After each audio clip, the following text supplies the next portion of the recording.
நட்சத்திரக்காரங்கள் பார்த்தீங்கன்னா எப்போதும் இவங்களை வந்து அடுத்தவங்களை வழி நடத்துவது, அடுத்தவங்களுக்கு ஆலோசனை கொடுப்பது, இதில் வந்து இவங்களுக்கு அதிகமான நாட்டம் இருக்கும்.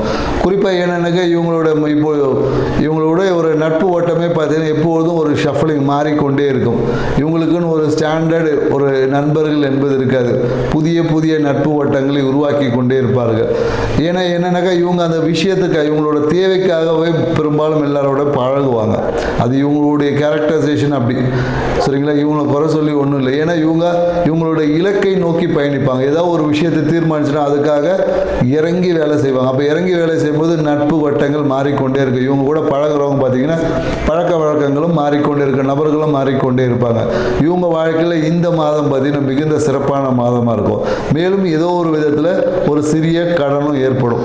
புரியுங்களா? குறிப்பாக என்னென்னாக்கா தொழில் சார்ந்த விஷயம், குறிப்பாக என்னென்னாக்கா இந்த பியூட்டி பார்லர் இந்த மாதிரி துறையில் இருக்கிறவங்களுக்கு பார்த்தீங்கன்னா இந்த காலகட்டத்தில் ஒரு சிறிய கடன் வாங்கக்கூடிய வாய்ப்புகள் இருக்குது. இல்லை நிறைய பேர் பார்த்தீங்கன்னா இந்த காலம் ஒரு பியூட்டி சார்ந்த விஷயம் இந்த மாதிரியான துறைகளில் ஈடுபடுவாங்க.